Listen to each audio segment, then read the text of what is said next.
ಈಗ ನಾವು ಪರಿಚಯ ಮಾಡ್ಕೊಂಡಂತಹ ಜಂಬೂ ಸವಾರಿ ಆನೆಗಳ ತೂಕ ಒಂದಾದ್ರೆ, ಈಗ ನಾನು ಪರಿಚಯ ಮಾಡ್ಕೊಡ್ತಾ ಇರುವಂತಹ ಆನೆಯ ತೂಕವೇ ಒಂದು. ಯಾಕಂದ್ರೆ ಈತ ಒಂದಲ್ಲ ಎರಡಲ್ಲ ಬರೋಬ್ಬರಿ 8 ಬಾರಿ ಜಂಬೂ ಸವಾರಿಯ ಕ್ಯಾಪ್ಟನ್ ಆಗಿದ್ದಂಥವನು. ಹೌದು, ಆತನೇ ಅರ್ಜುನ ಆನೆ.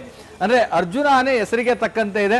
ಅರ್ಜುನ ಆನೆಯ ಹೆಸರು ಕೇಳ್ತಾ ಇದ್ದಂತೆ ಒಂದು ರೀತಿಯಾದಂಥ ರೋಮಾಂಚನ ಆಗೋದ್ರಲ್ಲಿ ಯಾವುದೇ ರೀತಿಯಾದಂಥ ಅನುಮಾನಗಳಿಲ್ಲ.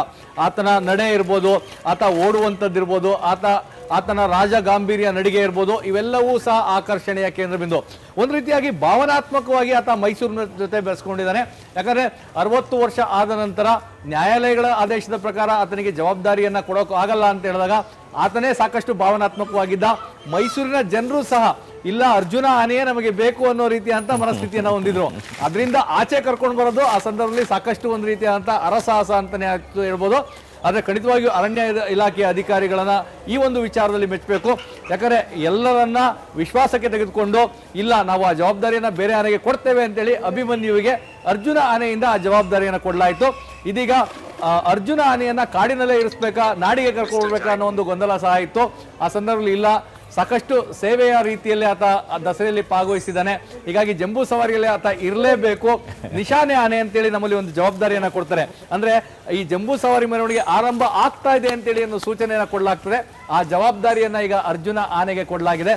ಸೊ ಅರ್ಜುನ ಆನೆಯ ವಿಶೇಷತೆಗಳು ಸಾಕಷ್ಟು ಜನರಿಗೆ ಗೊತ್ತಿದೆ, ಆದರೆ ಎಷ್ಟೋ ವಿಚಾರಗಳು ಗೊತ್ತಿಲ್ಲ ಅಂತ ನಮ್ಮ ಕರಿಕಾಳನ್ ಸರ್ನ ಕೇಳೋಣ. ಸರ್, ಈಗ ಅರ್ಜುನ ಆನೆ ಬಗ್ಗೆ ಸಾಕಷ್ಟು ವಿಚಾರಗಳು ನಮಗೂ ಸಹ ಗೊತ್ತಿರೋದಿಲ್ಲ. ಏನ್ ಹೇಳ್ಬೋದು ಸರ್, ಅರ್ಜುನ ಆನೆ ಅಂದಕ್ಕೆ ನಿಮ್ಮ ಮನಸ್ಸಲ್ಲಿ ಏನ್ ಬರ್ತದೆ ಸರ್? ಈಗ ಅರ್ಜುನ ಆನೆ ಅಂದರೆ ಆನೆ, ಅದಂದರೆ ಅರ್ಜುನನೇ. ಬಿಕಾಸ್ ನಾವು ಅಭಿಮನ್ಯು ಹೆಂಗ್ ನಾವು ಒಂದು ಸ್ಥಾನ ಇಟ್ಕೊಂಡಿದ್ದೀವಿಯೋ ಅದಕ್ಕಿಂತ ಒಂದು ಹೆಚ್ಚಿನ ಸ್ಥಾನ ನಾವು ಅರ್ಜುನ ಮೇಲೆ ನಾವು ಇಟ್ಕೊಂಡಿದ್ದೀವಿ. ಈಗ 63 ವಯಸ್ಸಾಯಿತು, ಆದ್ರೂ 63 ವಯಸ್ಸು ಥರ ಈ ಆನೆ ಕಾಣುವುದಿಲ್ಲ. ಈ ಆನೆ ಥರ ನಡೆಯೋದಾಗಲಿ, ಈ ಆನೆ ಥರ ಬೇರೆ ಆನೆಗಳಿಗೂ ಟ್ರೈನಿಂಗ್ ಕೊಡುವಾಗಲಿ ಯಾವ ಆನೆಗೆ ಬರುವುದಿಲ್ಲ. ಈಗ 63 ವಯಸ್ಸಾದ್ರೂ ಒಂದು ಸ್ಪೆಷಲ್ ಪರ್ಮಿಷನಲ್ಲಿ ಈ ಸಾರಿ ನಾವು ಒಂದು ನಿಶಾನೆ ಆನೆಯಾಗಿ ಬಿಡಬೇಕಂತ ಹೇಳಿ ಕರ್ಕೊಂಡು ಬಂದಿದ್ದೀವಿ. ಯಾಕಂದರೆ 8 ಬಾರಿ ಅಂಬಾರಿ ಹೊತ್ಕೊಂಡು ಹೋಗಿರೋನು, ಇನ್ನೂ ಹೆಲ್ತ್ ಚೆನ್ನಾಗಿರೋನು, ನಮ್ಮ ಸುಮಾರು ಕಾಂಪಿಂಗ್ ಆಪರೇಷನಲ್ಲಿ ಯಶಸ್ವಿ ಮಾಡಿ ಕೊಡುವವನು, ಅವನಕ್ಕೊಂದು ಮರ್ಯಾದೆ ಕೊಡುವ ನಿಟ್ಟಿನಲ್ಲಿ ನಿಶಾನೆ ಆನೆಯಾಗಿ ಬಿಡಬೇಕಂತ ಹೇಳಿ ಕರ್ಕೊಂಡು ಬಂದಿದ್ದೀವಿ.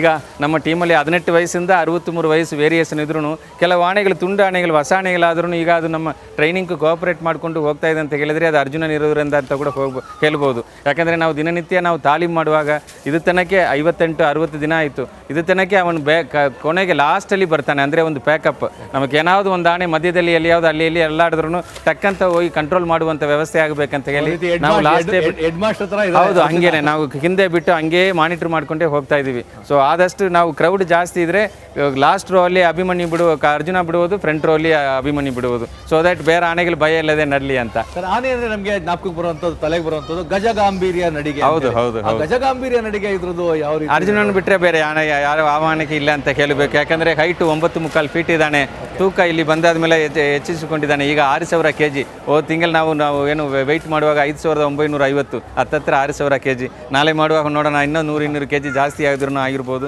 ಬಟ್ ಒಂದು ಒಳ್ಳೆಯ ಆನೆ ಆ್ಯಕ್ಚುಲ. ಏನೇ ಒಂದು ಕಾಲಲ್ಲಿ ಕೈಯಲ್ಲಿ ಏನಾದರೂ ನೋವಿದ್ರೂ, ಏನೇ ಒಂದು ಪ್ರಾಬ್ಲಮ್ ಇದ್ರೂ ಅದು ಹೊರಗಡೆ ತೋರಿಸೋದಿಲ್ಲ. ಅವನಿಗೆ ಏನು ಕೆಲಸ ಕೊಡ್ತಾರೆ ಅದು ಅಚ್ಚುಕಟ್ಟಾಗಿ ಮಾಡ್ಕೊಂಡು ಹೋಗ್ತಾ ಇರ್ತಾನೆ. ಇನ್ನೊಂದು ವಿಶೇಷ ಆಗಿರೋದ್ರೆ ಇದ್ರ ಮಾವುತ ಸಣ್ಣಪ್ಪ ಅವಾಗ ಇದ್ರು, ಹೌದು, ಅವ್ರು ಹೋದ್ಮೇಲೆ ಅವ್ರ ಮಗನಿಗೆ ಅಡ್ಜಸ್ಟ್ ಆಗಿರುವಂತ ಇದೊಂಥರ ವಿಶೇಷ ಅಲ್ಲ, ಏನ್ ಅನ್ಸುತ್ತೆ? ಈಗ ಆನೆಗಳು ಜನರಲ್ ಅದು ಗ್ರೂಪ್ ಫ್ಯಾಮಿಲಿ ಜೊತೆಲೇ ಇರುವ ಥರ ಈಗ ಆನೆ ಮಾವುತ ಕಾವಡಿ ಅದು ಜೊತೆಲೇ ಇರ್ತಾರೆ ಅವರು. ಈಗ ಯಾರಾದರೂ ಒಬ್ರು ಆನೆ ಮಾವುತ ಕಾವಡಿ ಇದ್ರು ಅವ್ರ ಮಕ್ಕಳು ನೋಡಿದ್ರೆ ಅದೆಲ್ಲ ಕಂಪ್ಲೀಟ್ ಅದು ಮೇಂಟೈನ್ ಮಾಡೋ ವ್ಯವಸ್ಥೆನ ಅವ್ರು ಮಾಡ್ತಾ ಇರ್ತಾರೆ. ಸೊ ಅವುಗಳಿಗೂ ಗೊತ್ತಿದೆ ಯಾರು ನಮ್ಮ ಹತ್ರ ಇರೋರು, ಯಾರು ನಮ್ಮಿಂದ ದೂರ ಇರೋರು ಅಂತ. ಸೊ ಆ ನಿಟ್ಟಿನಲ್ಲಿ ನೋಡಿದರೆ ಈ ಆನೆಗಳಿಗೆ ಸಿಕ್ಕಿರುವ ಆನೆ ಮಾವುತ ಕಾವಡಿ ನಿಜವಾಗಿ ಒಂದು ಈಗ ಅರ್ಜುನನ ಥರ ಒಂದು ಆನೆನ ಪಳಗಿಸುವುದು, ಅದು ಮೇಂಟೈನ್ ಮಾಡ್ಕೊಂಡು ಹೋಗೋದು ಒಂದು ಚಾಲೆಂಜ್ ಥರನೇ. ಬಟ್ ಅವ್ರಿಗೆ ಒಳ್ಳೆ ಕೆಲಸ ಮಾಡ್ಕೊಂಡು ಅದು ನಿರ್ವಹಣೆ ಮಾಡ್ಕೊಂಡು ಹೋಗ್ತಾ ಇದ್ದಾರೆ. ಸರ್, ಅರ್ಜುನನ ಜೊತೆಗೆ ಒಂದು ರೀತಿಯಾದ ಭಾವನಾತ್ಮಕ ಸಂಬಂಧ ಎಲ್ರಿಗೂ ಇದೆ ಅಂತ ಮೈಸೂರಿಗರಿಗೆ, ತಮ್ಮಗೆ ಎಲ್ಲರಿಗೂ ಇದೆ ಅಂತ ಅನ್ಸಲ್ವಾ ಸರ್? ಏನು ವಿಶೇಷ ಅದಕ್ಕೆ? ಈಗ ಅದೇ ನಾನು ಹೇಳಿದ್ನಲ್ಲ, ಒಂದು 6 ತಿಂಗಳ ಹಿಂದೆ ಒಂದು ಕಾರ್ಯಾಚರಣೆಯಲ್ಲಿ ನೋಡಿದ ಕೂಡಲೇ ಅರ್ಜುನನ ಈ ಬಾರಿ ನಾವು ಕರ್ಕೊಂಡು ಬರಲೇಬೇಕು, ಅವ್ನು ನಾವು ಈ ದಸರಾದಲ್ಲಿ ಏನಾದರೂ ಒಂದು ಸ್ಥಾನ ಕೊಟ್ಟು ನಾವು ಉಪಯೋಗ ಮಾಡಬೇಕಂತ ಹೇಳಿ ನಾವು ಸ್ಪೆಷಲ್ ಪರ್ಮಿಷನ್ ತಗೊಂಡು ಕರ್ಕೊಂಡು ಬಂದಿದ್ದೀವಿ. ಬಟ್ ಅವನು ಆನೆ ಅಂದರೆ ಆನೆ, ಅವನಿಗೆ ಏಜ್ ಅಂತ ಒಂದು ಲಿಮಿಟ್ ಇಲ್ಲ, ಏನು ಬೇಕಾದ್ರೂ ಮಾಡ್ಬೋದು. ಹೌದು, ಬಟ್ ನಿಶಾನೆ ಆನೆ ಅಂದರೆ it is the start of Dasara procession ಅಂತ, ಅದು ಒಂದು ಒಳ್ಳೆಯ ಸ್ಥಾನ. ಆ ಸ್ಥಾನವನ್ನು ಈಗ ಅರ್ಜುನನಿಗೆ ನಾವು ಈ ಸಾರಿ ನಾವು ಕೊಡ್ತಾ ಇದ್ದೀವಿ. ಓಕೆ, ಇದು ಜಂಬೂ ಸವಾರಿಯಲ್ಲಿ ಭಾಗವಹಿಸ್ತಾ ಇರುವಂತಹ ಆನೆಗಳ ಪರಿಚಯ. ಎಲ್ಲ ಆನೆಗಳ ತೂಕ ಒಂದಾದ್ರೆ ಅರ್ಜುನ ಆನೆಯ ತೂಕನೇ ಒಂದು. ಕ್ಯಾಮರಾ ಪರ್ಸನ್ ರವಿ ಹಾಗೂ ರಘು ಜೊತೆ ರಾಮ್, TV9 ಮೈಸೂರು.